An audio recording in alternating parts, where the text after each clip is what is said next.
Back with me to Tallahassee after this press conference, and they've got some more stuff to do, but there's been a whole host of really good stuff happening this year in the state of Florida, and they've been a big part of it. We have our acting executive director for Florida Fish and Wildlife, Dr. Thomas Eason. We have Congressman Neal Dunn.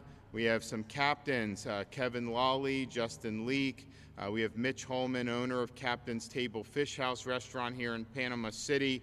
And as you might expect, today has an announcement that does concern fishing, and I think people will be really excited about that. You know, if you look at what we've done in Florida, our economy is outpacing the nation and has consistently for many, many years. They printed, so in 2020, we had about $24 billion worth of adjusted gross income move into Florida. The next closest state was Texas. I think they had about $6.5 billion. California and New York were losing 17, 18, 19 billion. 2021, we had, I think the number's 38 billion adjusted gross income move into the state of Florida, and other states were hemorrhaging. Texas was number 2. I think they were 9 or 10 billion. So we are clearly the place to be. People are seeing that. They're voting with their feet. They're voting with their pocketbook. And yes, some of it is moving to Florida, but also if you look at the visitation and look at how people have wanted to come here just to vacation like never before, it's been really, really good. You know, part of the reason why we're successful is we offer a lot of different things. We're proud of being the fishing capital of the United States. We're proud of being the boating capital of the United States, and when people come here, that's a big reason why they want to do it. We estimate that the fishing industry contributes almost $14 billion to the state's economy and is responsible for about 120,000 jobs. So that's a really, really big deal. And it's also just very culturally significant because this is something that is in Florida's DNA. And so it's something that we always have to do and we will do. So we're happy to be here. So last year, we were able to announce what was at the time a record for record-long Gulf red snapper recreational season. And as you know, this is something that's managed. The state is now responsible for managing it. It used to be by the feds. When I became governor in 2019, the season lasted about 40 days total. And what we've done is said, you know, because I've talked to a lot of the people that fish, and they're like, there's a lot more snapper out there than what the federal government says there are. So why are we doing this restriction based off a data that's not even accurate? And so I told my folks, like, we need to be accurate, and if there's fish there, we need to expand the ability for people to go in during the season and do it. So we've done that every year. Last year was the record, and people were very happy about that. But today I'm excited to announce that for 2023, the recreational season will be the longest ever since the state has undertaken management, and it will total 70 days. So that's 2 weeks longer than last year's total. It will have a summer and a fall season. And so we've never had anything this long under state control. And so it'll go from the summer will be 46 days. It will open June 16th and run all the way through July 31st, including both Father's Day and July 4th. And then the fall season will be every Friday, Saturday, and Sunday in October and November, including Veterans Day and the weekend after Thanksgiving. So 70 days.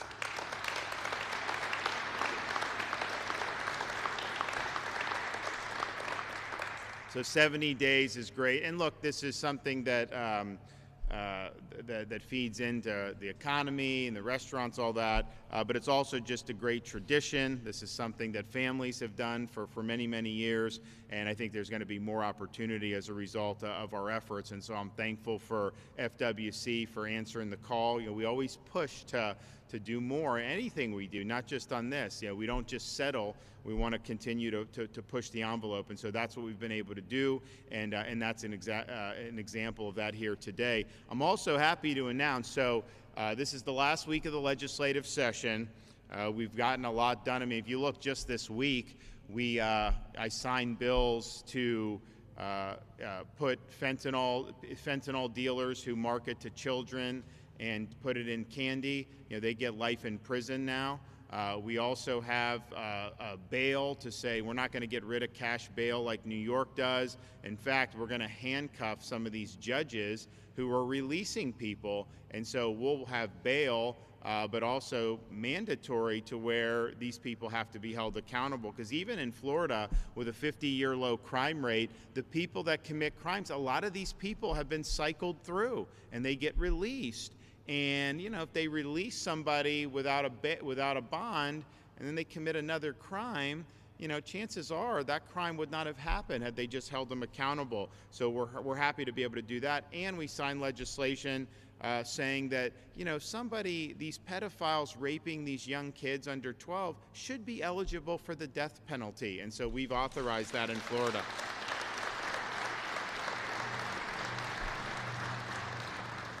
Tuesday, I was able to sign the most sweeping set of reforms to crack down on this whole concept of ESG. They call it environment, social governance, but really all it is an attempt to marshal corporate power and shareholder power to enact an ideological agenda. So they want to go after energy development. They want to go after Second Amendment. They want to go after things that they could not succeed if they went through the ballot box. And so they're trying to do an end run around that constitutional process and institute these changes through asset managers and large financial institutions and other corporations. And so we think that that's a threat to freedom here in the state of Florida. So what we've done is say our pension fund is going to be invested, and we've got, I guess actually more recent weeks the market's done better. Didn't do very well last year, but we've got $185 billion, it's gotten close to $200 billion state pension fund, and that needs to be invested based on what returns the most value for the beneficiaries. It should not be invested based on somebody's political agenda, and so we've kneecapped ESG in our pension.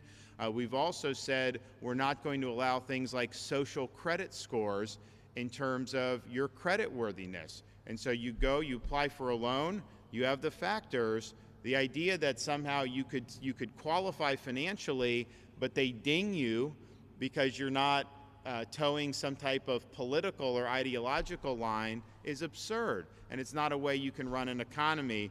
And we're also saying to the ratings agencies, we're not going to be funding any rating agencies who use ESG as part of their bond ratings. And so you look to see local bonds, state bonds, they rate. Florida rates very high at the state level because we've got low debt and a massive surplus. But there's a movement to say those ratings should also reflect ESG scores. And there are ESG ratings that are separately. And so, if people want to rate ESG, I don't agree with it, but fine. But if you're going to put that into the bond rating or any type of credit rating, then that's distorting the economy, and so we won't do.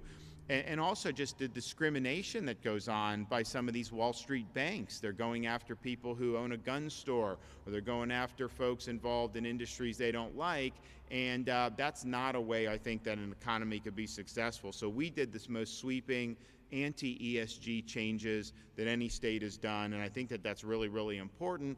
And then yesterday, we were able to sign legislation to bring transparency to this prescription drug racket, and especially these pharmacy benefit managers, that they're middlemen and they really cause the cost to go up.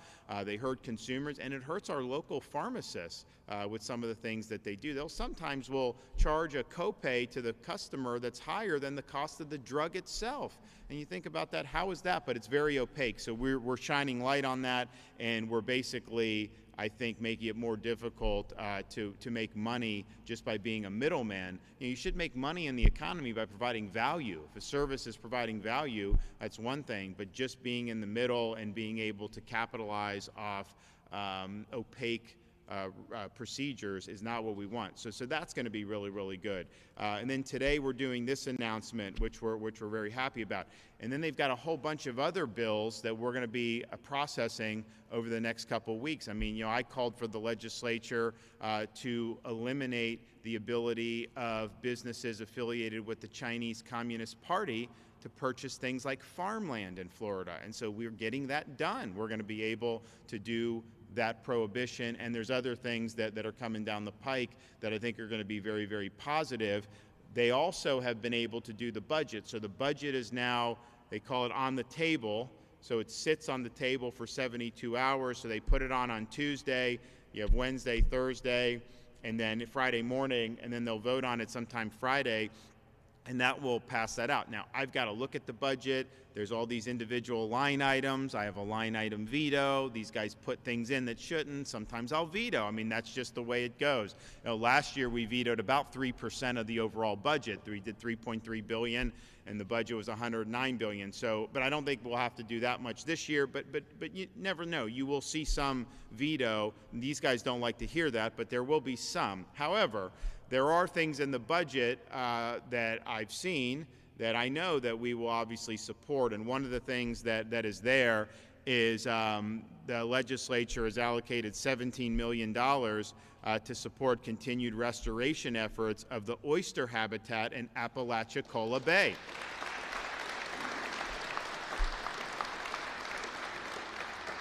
So that will be one that makes the cut.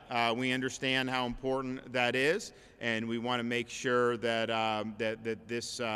that the industry thrives and that people are able to enjoy. So that'll be good.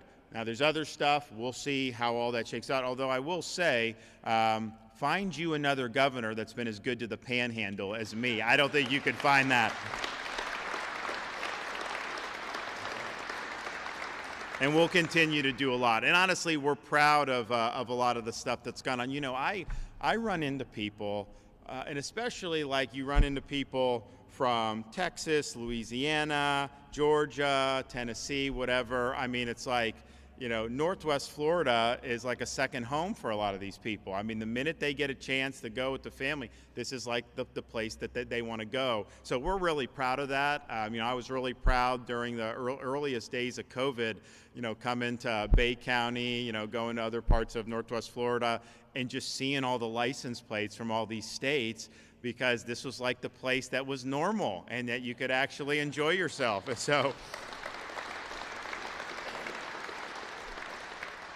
And so we know that there's the secret is definitely out.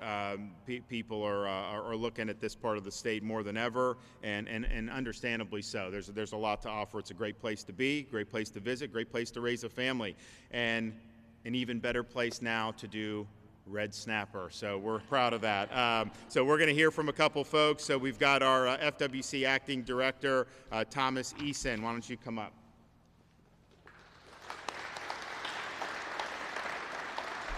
Good morning, and thank you, Governor, for these exciting announcements and for your excellent leadership here in Florida. We appreciate that. It's a beautiful day here in Panama City, and it's a great day for conservation here in the state of Florida. I did want to take just a moment and thank our angling friends, partners, and the angling community for help making the state Reef Fish Survey a success. That's some of the data that has driven the ability for Florida to manage our own resources around red snapper and continue to expand the season. So we're excited by that and just want to give a hearty thank you to all of the anglers out there helping make that a success. And we're obviously very proud to be a part of all of these important conservation issues, and we are looking forward to getting anglers out there to enjoy a 70-day red snapper season. So thank you very much. All right. Okay, Kevin.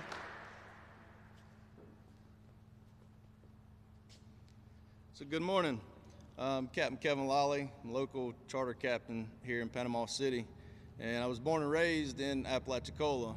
So with that being said, on behalf of myself and the residents of Franklin County and Apalachicola, I want to thank Governor for the $17 million for the oyster restoration project. That's going to be a really big deal for the industry, and we certainly appreciate it. Also, thank you for the extended red snapper season. It's going to be a great year for Florida and all of our visitors. So thank you. All right. Okay, Justin. I'm Captain Justin Leake, and I host Chasing the Sun TV. I'm a member of Captains for Clean Water, and I'm also a fishing guide here in Panama City. And we just want to thank you for really using good leadership, good data to create the longest snapper season yet. That is one of the biggest economic drivers in this area. If you're not familiar with Panama City, I've named this the red snapper capital of the world on one of our shows. But really the whole Florida Panhandle is. It's one of the biggest economic drivers here. And when you give us a season like this, it is a big economic boost, not just for charter boats. Again, this is a recreational season. And because of that, you see these dry storage marinas, they're all full of boats. Every dealer in the Panhandle is setting record sales numbers.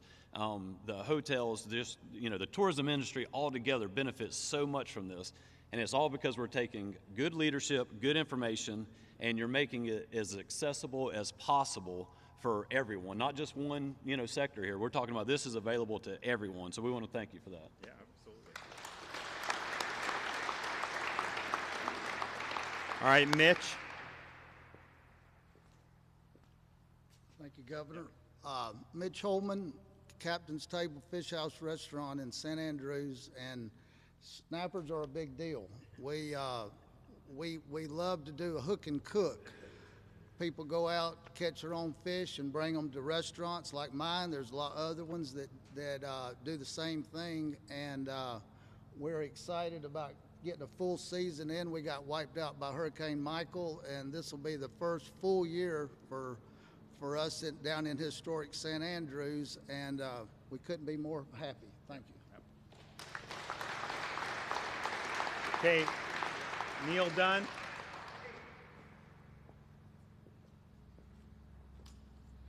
Well, it's gotten to be a habit. When we see the governor in town, we know we're going to get some good news. And once again, you did not fail us. That's some really, really good news. And I want you to know that you have some real fans here. And it's not just about red snapper, but red snapper certainly figures prominently. My oldest fishing buddy here is the mayor, right front and center, Greg Bernicki. I know he's happy. We're going to go out and go fishing this summer, one weekend, I promise. But you also have, I want to thank the legislature. You made a good point. They have turned in a great session this year in Tallahassee. Tallahassee has become the capital of the best state in the entire country. I hear that daily in Washington, D.C. They tell me, oh, you're so lucky you live in Florida. And it's because of great leadership. You see it here today. Thank you, Senator Trumbull. Thank you, Representative Griffiths. You guys do a great job. I'm so proud to be living in the Panhandle and fishing for red snapper with you. Thank you, Governor. All right, thanks. Appreciate that. Thank you.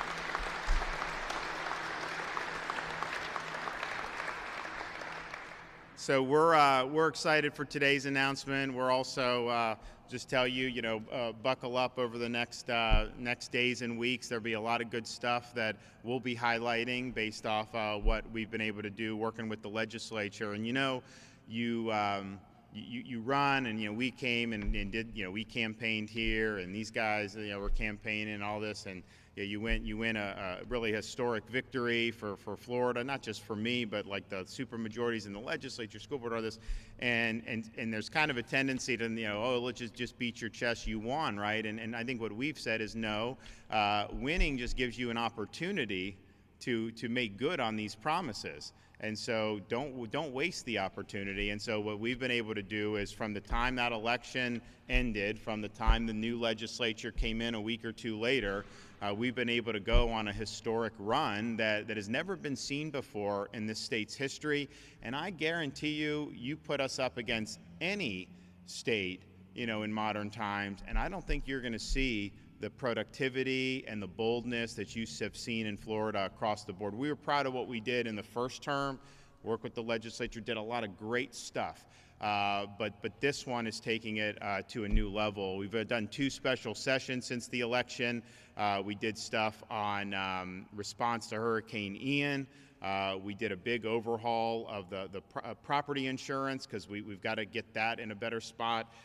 We did things like fix our election integrity office that is bringing prosecutions, and some courts have said there was a problem, so we fixed that. We made sure that these illegal aliens we can transport if we need to, and that's not just Martha's Vineyard, but it could include Martha's Vineyard. And then we also formally eliminated Disney's self-governing status in February, and we were also able to do a big program for our commuters who get hit with tolls. You know, the tolls aren't uniform throughout the state. There's some places it's not as big a deal. Others, they get hit all the time. So our commuters are getting for 2023 a 50% cut in tolls, and that's hundreds of dollars. Some people it'll be over $1,000. You know, so that was really good. And then we get into the regular session, and we've already signed into law really historic stuff, and then we've got all this other stuff that's coming in for a landing now, and that we'll be doing. So we're proud of the work. We're proud of taking, seize the moment and make sure that you're getting all that you can. And I remember saying when I became governor the first day, sat in the office, I kind of just looked around, and I thought to myself, you know, I don't know what SOB is going to succeed me in this office, but they ain't going to have much to do because we're getting all the meat off the bone, and we're doing that. All right. Questions? Yes, ma'am.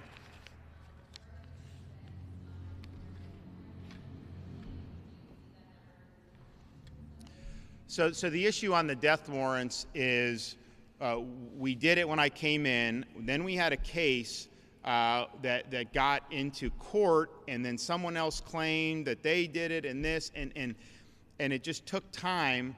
And I was in a situation where I thought that the guy on death row was guilty, but I also thought, you know, the public has to have confidence in this. So that kind of took time. Then we had like COVID and some other stuff. So it kind of got on the, it slid a little bit because of those two factors.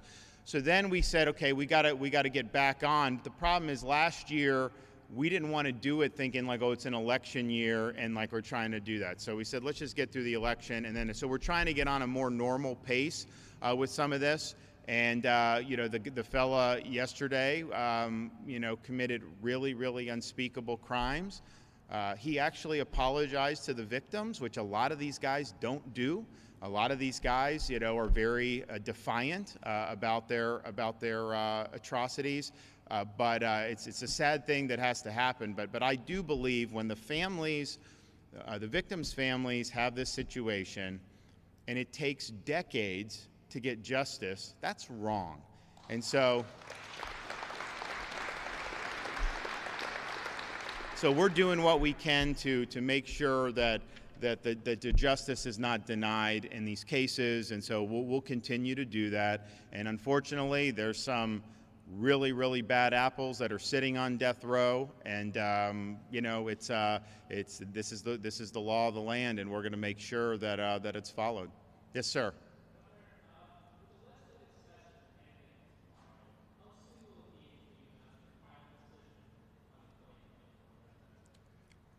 Well, look, I mean, I've told everybody when I got elected in November, that was like the #1 question. I said, look, I'm gonna use this opportunity to do what I promised, and so I've been really intent on doing that.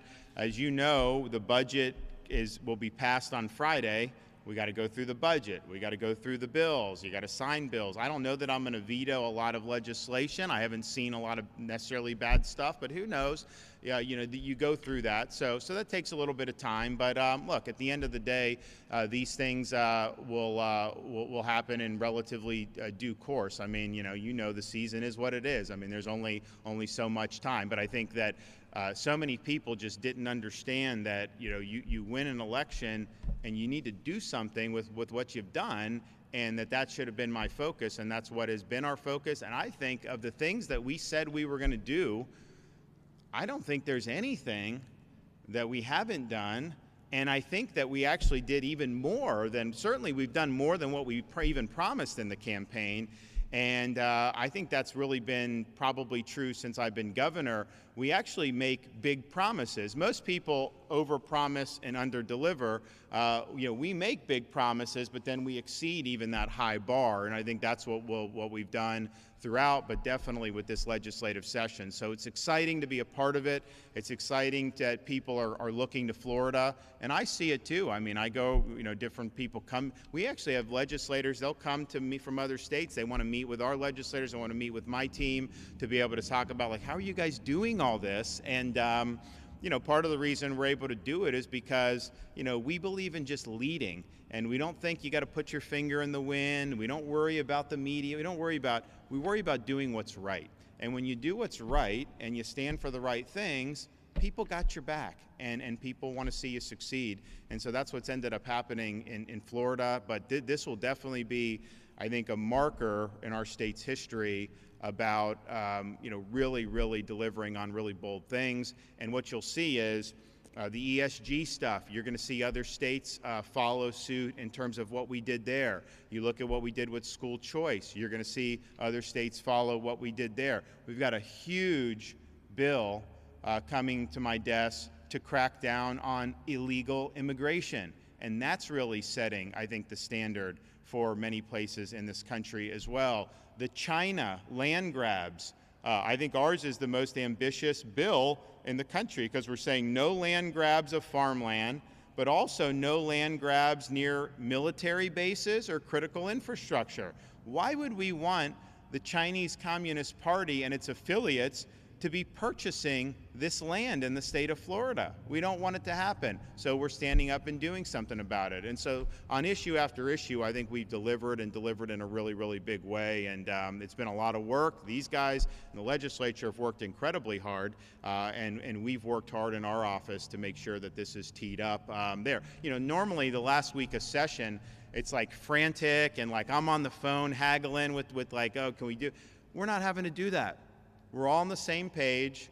Everything's kind of been locked and loaded, and it's just bringing everything in for a nice, smooth landing. And so it's a good feeling.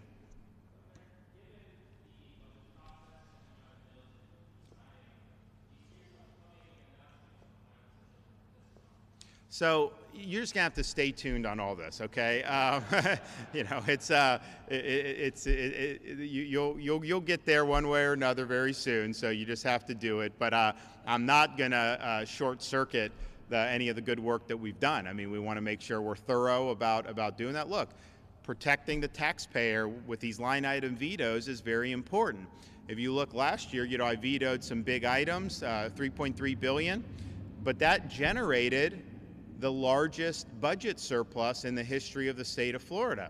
So now we're in a situation where we still have a large surplus, not as large as last year because we're doing massive tax cuts and we're doing a lot of infrastructure to accelerate things that we need, which I think is smart.